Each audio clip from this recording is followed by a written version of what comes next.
Download कीजिए MP board education app. यहाँ पर मिलेंगे आपको टॉपर्स के hand written notes, important question, digital notes, previous year questions, blueprint, reduce syllabus और भी बहुत कुछ। हेलो एवरीवन, कैसे हो सभी? स्वागत है आप सभी का एमपी बोर्ड एजुकेशन के यूट्यूब चैनल पर। आज हम लोग chapter number 16 chemistry in everyday life का रिवीजन करने वाले हैं। तो देख लेते हैं चैप्टर को। ओके, तो यहाँ से हमारा 5 नंबर का क्वेश्चन आने वाला है। ठीक है, एक आपको 2 नंबर का क्वेश्चन मिलेगा, एक मिलेंगे आप मतलब 3 आपको ऑब्जेक्टिव यहाँ से मिलने वाले हैं। ओके, उसके बाद ये 3 सेक्शन में डिवाइडेड है। चलते चलते हैं आगे भी। तो आगे क्या है हमारा, दैनिक जीवन में रसायन। अभी शायद हिंदी मीडियम के स्टूडेंट भी आने वाले हैं क्लास में, हो सकता है हिंदी मीडियम के स्टूडेंट भी हमारे साथ जुड़ जाए, तो उनके लिए चैप्टर का नाम दैनिक जीवन में रसायन है। ओके, ये 3 सेक्शन है हमारे, इन पर ही पूरा चैप्टर डिपेंड है। ओके, कौन कौन से? Drugs, types of chemical messenger, chemical in foods. Okay, तो केमिकल इन फूड्स जो आपको लास्ट में दिखाई दे रहा है, ये पूरी तरह से रिड्यूस हो चुका है।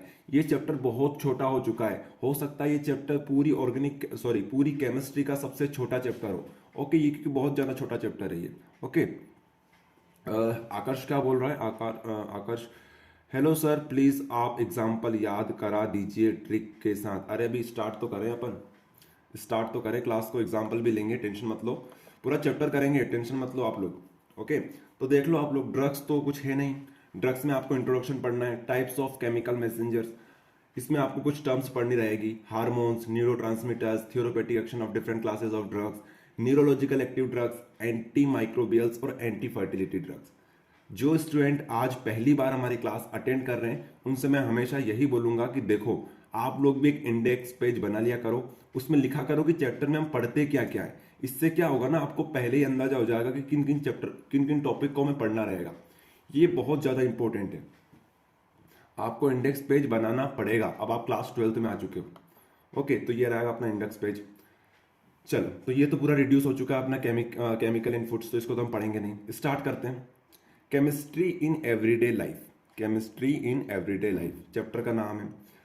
मतलब केमिस्ट्री से इर्द गिर्द जो चीजें हम देखते हैं अपने दैनिक जीवन में, उसी को इसमें इंक्लूड किया जाता है। Chemistry in everyday life, for example roasting of बनाना, ठीक है, बनाना का सड़ जाना, उसके अलावा आयरन में जंग लग जाना, ठीक है, बर्निंग ऑफ वुड्स। ये जो सारे एग्जाम्पल आपको दिख रहे हैं, ये किसके एग्जाम्पल? फायर वर्क हो गया, vinegar and baking soda mixture, ठीक है, ये सभी एग्जाम्पल हमारे केमिकल चेंजेस के हैं कि हम आसपास इनको देखते हैं और इन्हीं के बारे में हम पढ़ते हैं इस चैप्टर में। ओके, समझ में आ गया होगा। केमिस्ट्री इन एवरीडे लाइफ, दैनिक जीवन में रसायन किस प्रकार से हमारे दैनिक जीवन को अफेक्ट करता है, इसके बारे में हम इस चैप्टर में पढ़ते हैं। ठीक है, तो सबसे पहले बात करते हैं ड्रग्स क्या होता है। तो भाई साहब देखो, ड्रग्स क्या होता है? Drugs are chemicals of low molecular mass, ठीक है, इनका जो मास होता है काफी कम होता है, 100 to 500 AMU के बीच में इनका मास होता है। This interact with biomolecules, target and produce a biological response. ये जब बायोमोलिक्यूल्स के साथ टारगेट करते हैं, इंटरेक्ट करते हैं, ओके, इनके साथ जब ये मिलते हैं, ड्रग्स की मैं बात कर रहा हूं, तो क्या करते हैं, एक बायोलॉजिकल रिस्पॉन्स हमारे शरीर पे छोड़ते हैं। या तो वो अच्छा हो सकता है या बुरा हो सकता है। कहने का मतलब ये है, जब हम लोग ड्रग्स को लेते हैं, तब ये हमारे शरीर के बायोमोलिक्यूल के साथ अट्रैक्ट करते हैं, ठीक है, इंटरेक्ट करते हैं, तब या तो वो अच्छा प्रभाव छोड़ेंगे हमारे शरीर के ऊपर या बुरा प्रभाव छोड़ेंगे। ये 2 कंडीशन बन सकती है, तो इसी को बोलते हैं ड्रग्स। ठीक है, ड्रग्स की डेफिनेशन आप क्या लिखोगे? Drugs are chemicals of low molecular mass. Drugs क्या होते हैं? ड्रग्स केमिकल कंपाउंड होते हैं जिनका मोलिकुलर मास काफी कम होता है। ओके, चलिए, नीचे एक लाइन लिखी हुई है, when the biological response is therapeutic. Therapeutic मतलब ट्रीटमेंट, ठीक है, एंड यूजफुल। जब इन बायोलॉजिकल जो रिस्पॉन्स है, अभी मैंने क्या बोला आपसे, या तो अच्छा हो सकता है या बुरा हो सकता है। अगर रिस्पॉन्स अच्छा हुआ इन द सेंस कि यूजफुल हुआ या ट्रीटमेंट लायक हुआ, हमारे शरीर पे जो अफेक्ट डालेंगे ड्रग्स, अगर वो अच्छा हुआ और ट्रीटमेंट लायक हुआ, तब उन केमिकल कंपाउंड्स को हम क्या बोलेंगे? उन्हीं ड्रग्स को हम लोग मेडिसिन बोल देंगे। आया समझ में? मतलब कहने का ये है, मेडिसिन भी ड्रग्स होती है। मेडिसिन क्या होती है? ड्रग्स ही होती है। ठीक है, चलिए, तो ये हो गई अपनी ड्रग्स की डेफिनेशन। शायद हिंदी मीडियम का कोई स्टूडेंट ज्वाइन नहीं है क्लास में, तो हिंदी मीडियम का आज हम नहीं देखेंगे, सिर्फ इंग्लिश मीडियम पे फोकस करेंगे। तो आगे कुछ टर्म्स आपको पता होनी चाहिए, ठीक है। ये क्लास 10th में हम पढ़ते हैं, क्लास 11th में पढ़ लेते हैं। जो बायोलॉजी के स्टूडेंट्स हैं वो तो बहुत फेमिलियर होंगे इन टर्म्स से। तो दो टर्म्स आपको पढ़नी रहेगी, receptor and cells. Okay, receptors क्या होते हैं भाई साहब? Receptors are protein that are important to body's communication process. कहने का मतलब ये है कि हमारे शरीर में जो भी कम्युनिकेशन प्रोसेस होती है, मतलब जो भी प्रोसेस होती है, वो एक जगह से दूसरी जगह ले जाने का काम कौन करते हैं? रिसेप्टर्स करते हैं। ओके, ये क्या होते हैं? प्रोटीन होते हैं। Okay, receptors are protein that are important to body's communication process. ये होता है काम इनका। ओके, इसको और अच्छे से देखेंगे हम लोग क्योंकि आगे एक टॉपिक आने वाला है। सेल क्या होती है? सेल आप सभी को पता है, the basic building block of our body. Okay, ये दो टर्म अगर आपको पता चल गई तो आप आगे का चैप्टर बिल्कुल कर दोगे, कोई दिक्कत वाली बात नहीं है। चलिए, तो कौन कौन आ चुके हैं क्लास में? भगत आ चुका है, उसके अलावा मनीष, चलो लगभग सभी आ चुके हैं। उसके बाद अगला जो टॉपिक है हमारा, अगला टॉपिक है हार्मोन्स और न्यूरोट्रांसमीटर्स। हार्मोन्स हम लोग सरफेस केमिस्ट्री में पढ़ते हैं, लेकिन आप लोगों को मैंने सरफेस केमिस्ट्री में क्यों नहीं ये पढ़ाया? क्योंकि ये जो टॉपिक है हार्मोन, इससे अभी तक कोई क्वेश्चन नहीं बना है। ओके, तो इस टॉपिक को हम लोग इसमें स्किप करने वाले हैं। हार्मोन्स हम लोग नहीं पढ़ेंगे, हम पढ़ेंगे डायरेक्ट न्यूरोट्रांसमीटर्स। ओके, न्यूरोट्रांसमीटर हम पढ़ने वाले हैं। चलिए, तो देख लेते हैं क्या होते हैं हमारे न्यूरोट्रांसमीटर्स। बहुत सिंपल है, बहुत आसानी से आपको समझ में आ जाएगा। ध्यान देना, पहले मैं डेफिनेशन आपको पढ़ के सुनाऊंगा, फिर इसको समझेंगे डायग्राम की हेल्प से। ओके, तो this are the chemical compound, ये केमिकल कंपाउंड होते हैं which bind themselves to the active side on the surface of the receptor. जो अपने आप को कहां पर बांध के रखते हैं? रिसेप्टर की जो साइड है, एक्टिव साइड है, उस पर अपने आप को बांध कर रखते हैं for a very short duration, और बहुत कम समय के लिए। And deliver the message to the receptor, और रिसेप्टर को मैसेज डिलीवर कर देते हैं। एंड रिसेप्टर किसको ट्रांसफर करता है मैसेज? सेल को कर देता है। अब इसको समझते हैं डायग्राम की हेल्प से। देखो यहां पर क्या हो रहा है, जो आपको रेड डॉट्स दिखाई दे रही है, सभी को रेड डॉट्स दिखाई दे रही है। जो रेड डॉट्स आपको दिखाई दे रही है, ये देखो यहां पर। ओके, ये रेड डॉट्स आपको जो दिखाई दे रही है, यही क्या है? यही तो न्यूरोट्रांसमीटर्स हैं। इनका काम क्या है? सुनो, देखो भाई साहब, ये अपने क्या है? ये हमारी रिसेप्टर है। ओके, ये नीले नीले जो दिखाई दे रहे हैं आपको, ये होते हैं रिसेप्टर। अभी हमने थोड़ी देर पहले रिसेप्टर का काम जाना कि ये एक जगह से दूसरी जगह पर जो भी उसके अंदर मटेरियल होता है उसको लेकर जाता है। ओके, तो अभी क्या होगा, जो हमारा न्यूरोट्रांसमीटर होता है वो एक्टिव साइड क्या होती है भाई साहब? एक्टिव साइड ये होती है, जैसे ये अपना एक बॉक्स है। ओके, अब बॉक्स में अगर आपको कुछ भी सामान डालना हो तो आप कहां से डालोगे? यहां से डालोगे क्या? नहीं डालोगे ना। आप कहां से डालोगे बॉक्स में सामान? हमेशा यहीं से डालोगे। उसी प्रकार से इसी को बोला जाता है एक्टिव साइड। तो जो एक्टिव साइड होती है वहां पर हमारे न्यूरोट्रांसमीटर्स आते हैं। किसकी एक्टिव साइड पर? रिसेप्टर की एक्टिव साइड पर ये आते हैं। ठीक है, बहुत कम समय के लिए आते हैं। अरे हमारे शरीर में जो प्रोसेस होती है ना, बहुत कम समय के लिए होती है। ओके, तो बहुत कम समय के लिए यहां पर आते हैं और अपने आप को बांध लेते हैं, बाइंड कर लेते हैं। किसके साथ? रिसेप्टर की एक्टिव साइट के साथ अपने आप को बांध लेते हैं। अब रिसेप्टर भाई साहब क्या करेंगे? जैसे उनके पास मैसेज आया, वो क्या करेंगे? वो कहां पर लेके जाएंगे इस मैसेज को? सेल के पास दे देंगे। अब सेल की मर्जी वो कहां ले जाए, वैसे तो ब्रेन के पास ले जाना है, अब वो सेल की जिम्मेदारी है। ओके, उसने अपना काम कर दिया। तो ये होते हैं हमारे क्या? ये होते हैं हमारे न्यूरोट्रांसमीटर्स। आया सबको समझ में? न्यूरोट्रांसमीटर क्या होते हैं? इनके एग्जांपल देख लो, डोपामिन और सेरोटोनिन। ओके, डोपामिन कहां पर पाया जाता है? चाय में पाया जाता है डोपामिन। ओके, जब आप लोग चाय पीते हो ना, तब वो डोपामिन ही होता है उसके अंदर। तो डोपामिन और सेरोटोनिन, ये दो इसके एग्जांपल है। ओके, एग्जांपल याद रखना पड़ेगा आप लोगों को। ठीक है, डोपामिन इसका एग्जांपल है। चलिए आगे देखते हैं। आ गया सबको समझ में? ऐसा कोई है जिसको समझ में नहीं आया हो? अगर कोई ऐसा है तो हैंड रेस कर दो। चलो मैं पूछता हूं फिर। शुभम आप बताओ, आपको समझ में आया? शुभम? Yes sir. ओके, आप माइक ऑफ कर सकते हो।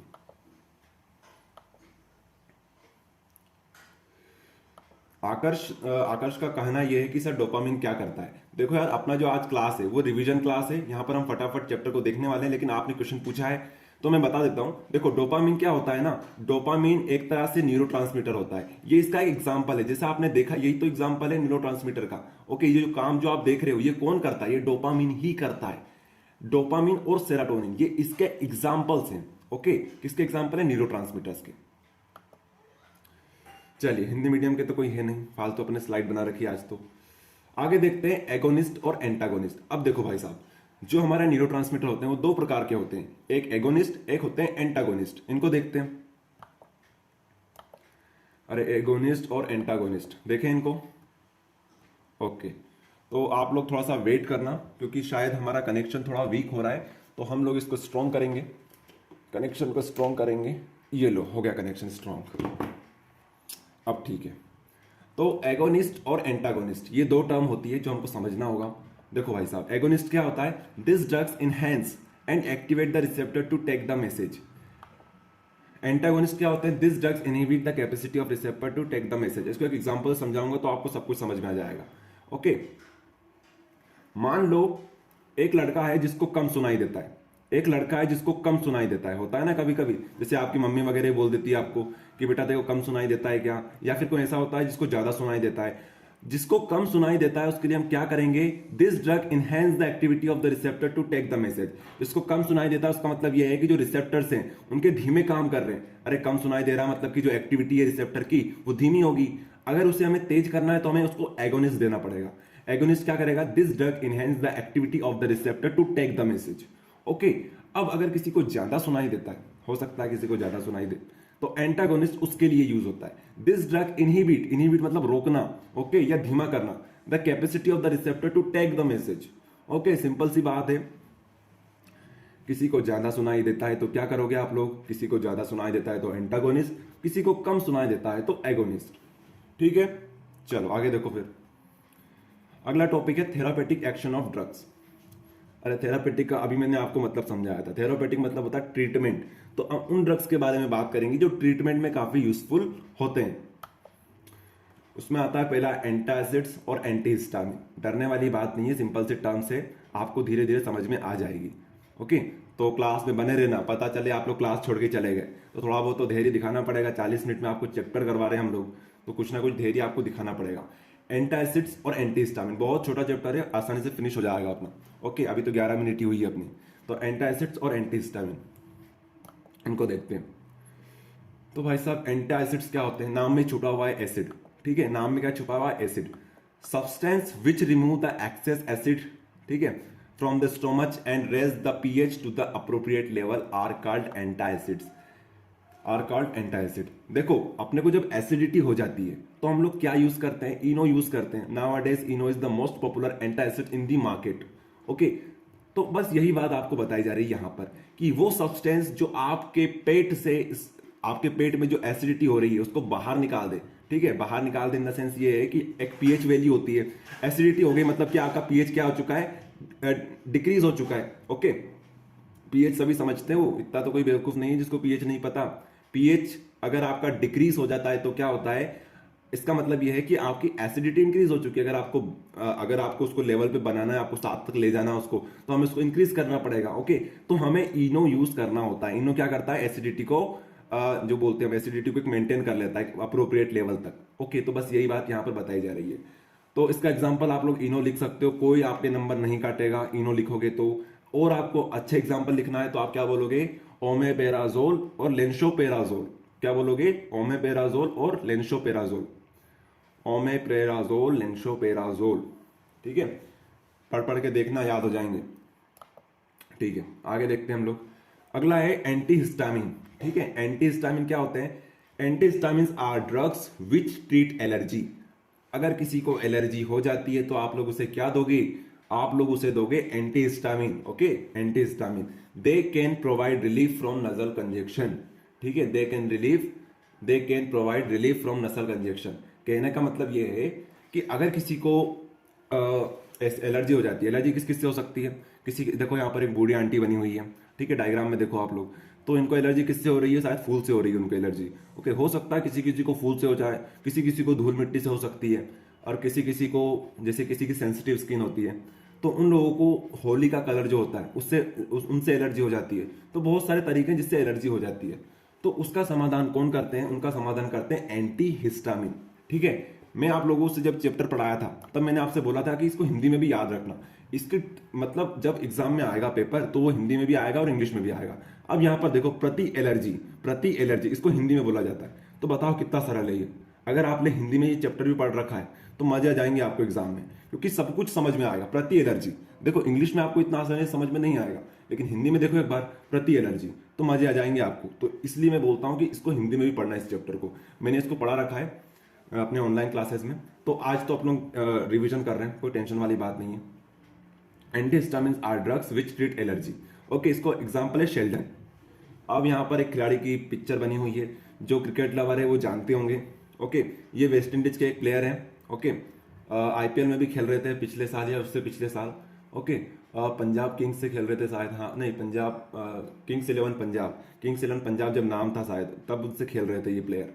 ओके, वेस्ट इंडीज के ये प्लेयर हैं, सैल्यूट मारते हैं। ओके, इनको क्या होता है ना, इनको काफी जगह नजल कंजक्शन हो जाती है, मतलब इनकी नाक हमेशा बहती रहती है, या फिर आप बोल सकते हो उनका जो चेहरा वो काला किस वजह से। किसी को दिल पे नहीं लेना, ये बातें सभी काल्पनिक बातें हैं। ओके, किसी को ऐसा नहीं बोलना कि सर आपने उसको काला क्यों बोल दिया, उसको गोरा क्यों बोल दिया, ये सभी ट्रिक है, ट्रिक से हम लोग समझेंगे। ओके, तो इन भाई साहब को क्या होता है ना, इन भाई साहब को धूल मिट्टी में खेलने की आदत हो चुकी थी, तो इनको क्या हो गया था, नजल कंजक्शन हो गई थी। नजल कंजक्शन का मतलब होता है नाक बहना। ओके, सर्दी में होती है ना, नाक बहती रहती है, तो इससे आप लोग याद रख सकते हो। इनका नाम क्या है, शेल्डन कॉट्रेल है, तो इससे हमने ट्रिक बनाई है शेल्डन। ओके, तो इस प्रकार से आप लोग इसको याद रख सकते हो। अरे आकाश, आप देखो एग्जाम्पल कितने याद रखने हैं, एग्जाम्पल जो बताता हूं ना मैं उतने याद रखने हैं आपको। हो सके तो 2 याद रख लो, एक भी काफी है। ओके, एक भी काफी है। चलिए, तो ये अगर किसी को पीएच वैल्यू समझ में नहीं आती है तो इस डायग्राम को देख लेना। आगे देखते हैं क्विक क्वेश्चंस के ऊपर। तो वन एग्जांपल ऑफ न्यूरोट्रांसमीटर, एक एग्जांपल बता दो न्यूरोट्रांसमीटर का। डोपामिन हो गया, उसके बाद antihistamine remove the excess of acid. नहीं भैया, एंटा एसिड करता है, एंटा एसिड रिमूव करता है एसिड को, तो इसका आंसर क्या आएगा, no. Okay, which drug inhibit the capacity of receptor, receptor की कैपेसिटी को कौन बढ़ाता है, एक हमारा पढ़ा था एगोनिस्ट और एंटागोनिस्ट। ठीक है, एगोनिस्ट क्या करता है, सॉरी एंटागोनिस्ट जो करता है वो इनहिबिट करता है। ठीक है, तो इसका आंसर ये आएगा। वैसे तो ये क्वेश्चन भी मैंने करवाया था अच्छे से, लेकिन आज थोड़ा जल्दी जल्दी करना पड़ेगा हमको, तो ये क्वेश्चन देख लेना जो हमने पीछे पढ़े हुए ना, उन्हीं से मैंने ये क्वेश्चन बनाए हुए हैं आप लोगों के लिए। न्यूरोलॉजिकल ड्रग्स के ऊपर हम बात करेंगे। तो इसमें क्या क्या टॉपिक हमको पढ़ना रहेगा, ट्रैंकुलाइजर, सेडेटिव, डिप्रेसेंट। ओके, ये सभी एक ही टर्म है। ओके, बस नाम अलग है, काम एक ही है। उसके बाद हम पढ़ेंगे एनाल्जेसिक्स, नॉन नार्कोटिक और नार्कोटिक। ओके, तो चलो स्टार्ट करते हैं ट्रैंकुलाइजर्स के साथ। तो ट्रैंकुलाइजर्स क्या होते हैं, they are the class of chemical component used for the treatment of stress even several mental disease. कहने का मतलब ये है, जो लोग तनाव महसूस करते हैं, जैसे एग्जाम आने वाली है, काफी लोग अभी तनाव महसूस कर रहे होंगे, लेकिन आपका जो स्ट्रेस लेवल है वो काफी कम है, लेकिन कुछ लोग ऐसे होते हैं जिनका तनाव काफी ज्यादा होता है, काफी ज्यादा चिंता होती है। ओके, तो ऐसे लोगों के लिए ट्रैंकुलाइजर्स बनाया गया। ट्रैंकुलाइजर्स क्या करता है, ट्रैंकुलाइजर्स उनको रिलीफ पहुंचाता है। ओके, उनका मेंटल स्ट्रेस को मतलब उनको रिलीफ पहुंचाता है। कहने का मतलब ये treatment of stress even several mental disease, ये ट्रीटमेंट करता है किस किस से, स्ट्रेस से और मेंटल डिसीज। समझ गए ना आप लोग, इतने तो सब समझदार हो कि मेंटल डिसीज क्या होती है। तो इस प्रकार से ट्रैंकुलाइजर्स का काम होता है। अब इसको याद करने का तरीका क्या है, आप लोगों ने देखा होगा अनिल कपूर को, अनिल कपूर जी को आपने देखा होगा, वो हमेशा अभी भी यंग दिखते हैं। ऐसा क्यों है, ये मैं फिर बोल रहा हूँ, ये काल्पनिक बातें हैं, इनका वास्तविकता से कोई संबंध नहीं है। कोई भी इनको अपने दिल पर मत लेना। ओके, ये ट्रिक है, तो ट्रिक की तरह समझो आप लोग। अनिल कपूर जी जो हैं वो यंग है, अभी भी यंग दिखते हैं, काफी सारे लोग उनकी तारीफ करते हैं कि यार इतने यंग कैसे हो सकता है कोई भी। तो उनका एक रीजन क्या है, वो ट्रैंकुलाइजर्स लेते हैं। ट्रैंकुलाइजर्स की वजह से उनको तनाव वगैरह कुछ नहीं होता है। ओके, कोई मेंटल डिसीज उनको नहीं होती है। तो ये बात यहाँ पर बताई जा रही है। ओके, तो ये एग्जाम्पल हमने ले रखा है इक्वानिल। इसका एग्जाम्पल क्या है, इक्वानिल। इक्वानिल में देखो आप लोग अनिल आ रहा है, क्या आ रहा है, अनिल आ रहा है, तो अनिल से आप लोग याद रख सकते हो। ओके, तो इक्वानिल इसका एग्जाम्पल हो गया। अगर और एग्जाम्पल आप याद करना चाहते हो तो डाइजीपैम याद रख लो, आइप्रोनाइज याद रख लो। ओके, अगर एक एग्जाम्पल भी याद रखोगे तो काफी है। ओके, क्योंकि नंबर यहाँ से 2 नंबर का क्वेश्चन आने वाला है। पहले यहाँ से 5 नंबर का आया करता था, अब तो मात्र 2 नंबर का क्वेश्चन यहाँ से आ रहा है। और ऐसा डरो मत कि एग्जाम्पल हमसे याद नहीं होंगे, आसानी से याद हो जाएंगे, पढ़ो उनको बार बार। और आधी बार तो मैं ही याद करवा देता हूँ आप लोगों को, जब क्लास चलती है अपनी, कम से कम 3-3, 4-4 बार तो मैं रिपीट कर देता हूँ, तो आपको आसानी से याद हो जाएंगे, टेंशन वाली बात नहीं है। ओके, तो अगला टॉपिक देखते हैं analgesics. Analgesics, analgesics reduce pain without causing any disturbance of nervous system. इनका हम डेली लाइफ में बहुत यूज करते हैं, अभी भी किसी ना किसी के घर में रखी होगी, अभी मेरे घर में रखी हुई है एनाल्जेसिक्स। तो एनाल्जेसिक्स का मतलब क्या है और ये क्या काम करती है, इसको देखते हैं। एनाल्जेसिक्स पेन को रिड्यूस करती है। क्या करती है? पेन मतलब दर्द को ये रिड्यूस करती है। इसको हिंदी में देखो आप लोग, हिंदी में क्या लिखा हुआ? पीड़ाहारी। वे रसायन जो पीड़ा अथवा दर्द को कम कर देते हैं उन्हें पीड़ाहारी औषधि कहते हैं। ये 2 प्रकार की होती है। ठीक है, समझ गए क्या होते हैं एनाल्जेसिक्स? तो इसीलिए मैं बोल रहा हूं आप लोगों से हिंदी में भी पढ़ना है इसको, इस चैप्टर को, क्योंकि ये हिंदी में काफी ज्यादा इजी है। ये चैप्टर बहुत ज्यादा इजी है। पीड़ाहारी नाम से क्लियर, पीड़ाहारी जो पीड़ा को हरते हैं वो पीड़ाहारी हो गए, और क्या। तो यहीं पर ये बात बताई जा रही है कि एनाल्जेसिक्स क्या होते हैं। एनाल्जेसिक्स पेन को रिड्यूस करते हैं without causing any disturbance to the nervous system. Nervous system को बिना अफेक्ट करे एनाल्जेसिक्स आपका पेन रिड्यूस कर देते हैं। ओके, तो इसके 2 प्रकार होते हैं, नॉन नार्कोटिक और नार्कोटिक। इसको देखते हैं। अरे नार्कोटिक और नॉन नार्कोटिक। तो नॉन नार्कोटिक का मतलब क्या है? नॉन नार्कोटिक मतलब दे रिड्यूस फीवर। ठीक है, अब नॉन नार्कोटिक में ये है जिनकी हमें आदत नहीं लगती है। नॉन नार्कोटिक जिनकी हमें आदत नहीं लगती है, ऐसी गोली दवा जिनकी हमें आदत नहीं लगती है। दे रिड्यूस फीवर, जैसे कि फीवर हो गया, फीवर को एंटीपायरेटिक बोला जाता है। ये याद रखना आप लोग कि फीवर को रिड्यूस करने वाले एंटीपायरेटिक भी कहलाते हैं, उनको एंटीपायरेटिक भी बोला जाता है। ओके, हेडेक, अपना सिर दर्द हो गया, बॉडी पेन हो गया, बदन दर्द हो गया, ये सभी किसके अंदर आते हैं? ये सभी आते हैं नॉन नार्कोटिक के अंदर, मतलब जिनकी हमें आदत नहीं लगती। इसके एग्जांपल आप लोगों को याद होंगे, पैरासीटामोल और एस्पिरिन। पैरासीटामोल बुखार के लिए यूज की जाती है। उसके बाद एस्पिरिन, देखो यहाँ पर एक इमेज लगी हुई है। ये कौन सा गेम है? ये अपना GTA वाई सिटी गेम है। ओके, तो GTA वाई सिटी में क्या होता है, वहां पर जो आपको प्लेयर दिख रहा है, प्लेयर की हेल्थ अभी कितनी दिख रही है आप लोगों को? जरा ध्यान से देखो, यहाँ पर 98 लिखी हुई है। ठीक है, मतलब अगर ये गाड़ी घोड़े से टकरा जाता है तो इसकी जो हेल्थ है वो कम हो जाएगी। ठीक है, हो सकता है इसकी 40 हो जाए, 20 हो जाए, 25 हो जाए। तो अगर इसकी हेल्थ हमें फिर से बूस्ट करनी है तो हम लोग यहाँ पर एक चीट कोड डालते हैं। अगर जिसने GTA वाई सिटी खेल रखा है उसको पता होगा, एस्पिरिन कोड डालते हैं। एस्पिरिन से क्या होता है, उसकी हेल्थ वापस रिबूस्ट हो जाती है। ओके, मनीष ने हाथ खड़ा कर दिया, मतलब मनीष ने खेल रखा गेम ये। ठीक है, तो एस्पिरिन हम लोग यहाँ पर यूज करते हैं। चलिए, तो इसके बाद अगला टॉपिक देखते हैं, मतलब इसका सेकंड पॉइंट नॉन नार्कोटिक हो गया। हम नार्कोटिक की बात करेंगे। तो नार्कोटिक के एग्जांपल देखो पहले तो आप लोग, हीरोइन, गांजा, मॉर्फिन, चरस, ये सभी इसके एग्जांपल, मतलब इनकी आदत लग जाती है हमको। They are chemical compound when administered in the medicinal doses. अगर इनको आप लोग मेडिसिनल डोजेस में लेते हो, मतलब कि कम मात्रा में लेते हो, लिमिटेड मात्रा में लेते हो, तब तो कोई दिक्कत नहीं है। अगर आपने इनकी मात्रा बढ़ा दी, अगर इनका ओवरडोज हो जाता है, तो ये आपके लिए अच्छा नहीं होगा। या तो आप कोमा में जा सकते हो, या वॉमिटिंग हो सकती है, उल्टी हो सकती है। ओके, उसके अलावा आपकी डेथ भी हो सकती है। ओके, और आदत तो लगी जाएगी। तो इसीलिए नॉन नार्कोटिक ड्रग्स को इनका नाम नॉन नार्कोटिक दिया गया, नार्कोटिक दिया गया, सॉरी। नार्कोटिक मतलब जिनकी आदत हमें लग जाती है। एग्जाम्पल देखो आप, हेरोइन, गांजा, मॉर्फिन, चरस, जो आपको अच्छा लगे लिख देना। ठीक है, तो ये हो गया अपना नार्कोटिक एनाल्जेसिक्स। लेकिन इनका जो यूज है, ऐसा नहीं है कि इनकी आदत लग जाती है तो इनको यूज नहीं किया जाता। इनका यूज किया जाता है, जैसे कि कभी कभी काफी ज्यादा पेन होता है, जैसे किसी का ऑपरेशन वगैरह होता है, किसी का एक्सीडेंट हो जाता है, तब उनको बेहोश करने के लिए हेरोइन, गांजा, मॉर्फिन, इस प्रकार के नार्कोटिक ड्रग्स दिए जाते हैं।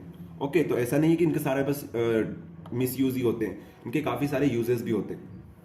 चलिए, तो लगभग लास्ट टॉपिक आ गया अपना चैप्टर का, क्योंकि काफी ज्यादा छोटा चैप्टर है ये। एंटी माइक्रोबियल हमें पढ़ना रहेगा। एंटीबायोटिक, एंटीसेप्टिक, डिसइंफेक्टेंट, ये सारे टॉपिक रहेंगे। तो स्टार्ट करते हैं, पता चले कि क्या होता है एंटी माइक्रोबियल। तो देखो भाई साहब, एंटी माइक्रोबियल क्या होते हैं? Chemical substance used to cure disease caused by microbes. Okay, chemical substance used to cure disease caused by microbes, bacteria, fungi, viruses are called anti microbial.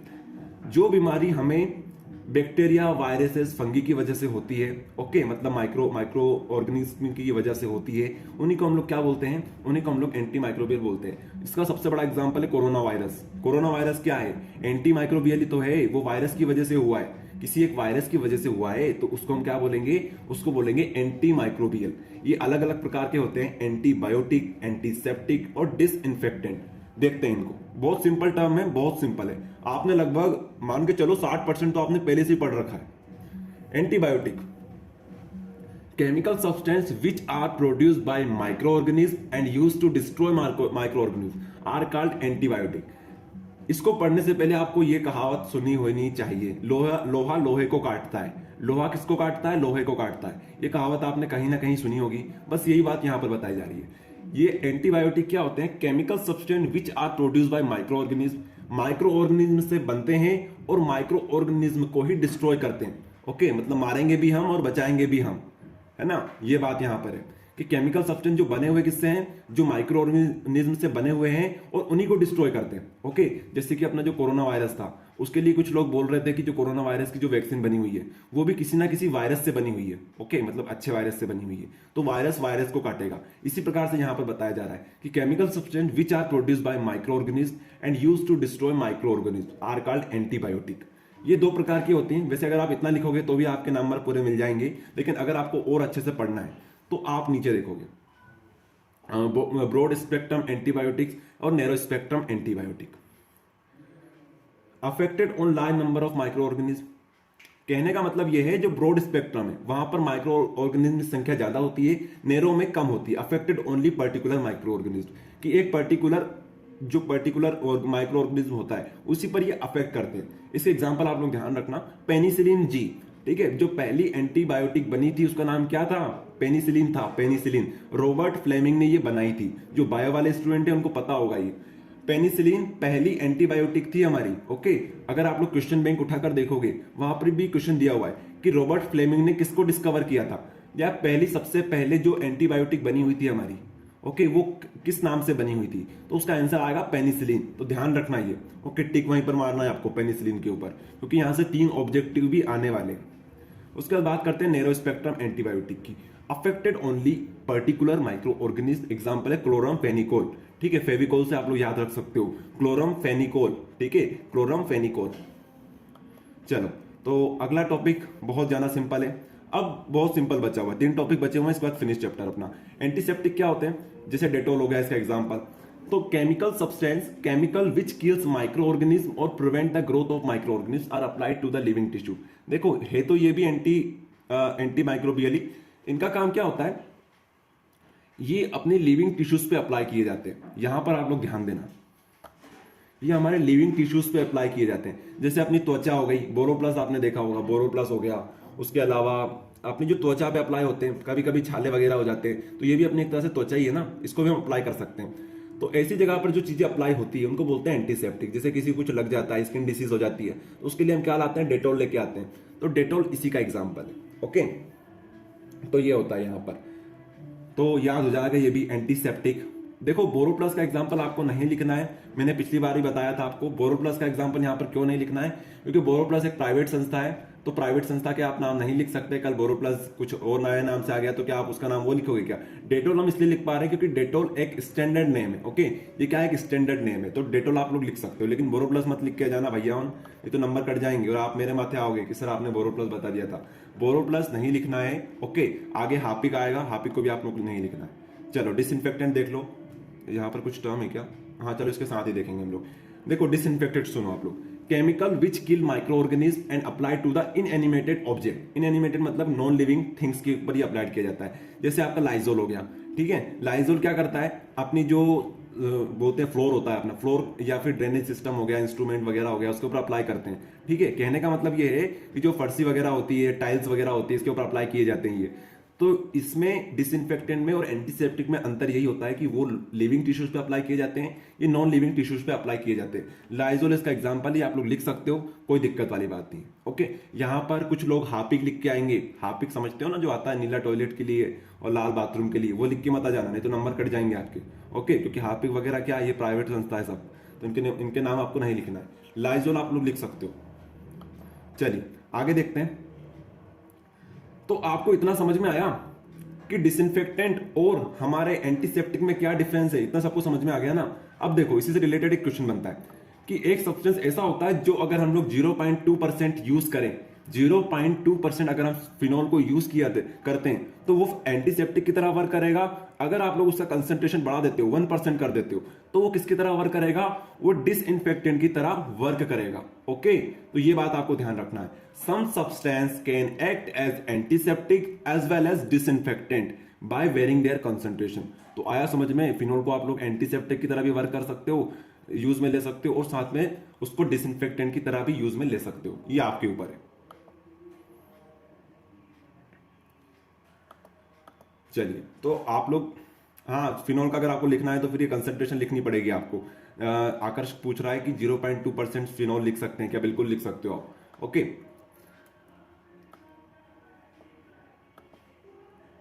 चलिए अगला है एंटी फर्टिलिटी ड्रग्स। बस last topic है अपना, खत्म हो गया इसके बाद। Drugs which are use to control birth and pregnancy in women are called anti fertility drugs. ये जनन क्षमता को कम करती है, ठीक है, प्रति जनन क्षमता औषधि, नाम से ही क्लियर है ये। एंटी फर्टिलिटी ड्रग्स क्या होते हैं? वुमेन्स की जो प्रेगनेंसी होती है उसको रोकने में ये काम में आती है, anti fertility drugs. Drugs which are use to control birth and pregnancy in women are called anti fertility drugs. इसका एग्जांपल क्या है? नोरेथिंड्रोन। एग्जांपल ध्यान रखना भाई साहब, नोरेथिंड्रोन आपको याद रखना है। नोरेथिंड्रोन, नोराथिंड्रोन भी बोलते हैं, नॉर्थिंड्रोन भी बोलते हैं, नाम में कुछ नहीं रखा है, आपको स्पेलिंग सही लिखनी है। नॉर्थिंड्रोन बोल दो, नोरेथिंड्रोन बोल दो, जो अच्छा लगे वो लिख सकते हो। पहले यहाँ पर मैंने जो नोरा फतेह अली है उसका यहाँ पर पिक लगा रखी थी, शायद यहाँ पर होगी, नहीं लगा रखी है, लेकिन फिर बाद में उसको रिमूव कर दिया ताकि कोई बच्चे एक्शन ना ले ले हमारे खिलाफ कि सर आप ये क्या लगा रहे हो, किसकी क्या लगा रहे हो, इसलिए मैंने उसको हटा दिया। ठीक है, बहुत सारे अलग अलग प्रकार के बच्चे होते हैं जो इस प्रकार की एक्टिविटी में कर देते हैं कुछ शिकायत वगैरह, तो इसको हटा दिया फिर मैंने। लेकिन आप लोग याद रख सकते हो नोराथिंड्रोन से, ठीक है, नॉर्थिंड्रोन लिखा है तो नोराथिंड्रोन से आप लोग याद रख सकते हो। नोरा फतेह अली खान, इससे आप लोग याद रख सकते हो। इट सप्रेस ओव्यूलेशन, ओव्यूलेशन की जो प्रोसेस होती है उसको ये सप्रेस कर देता है। कौन कर देता है? Anti fertility drugs.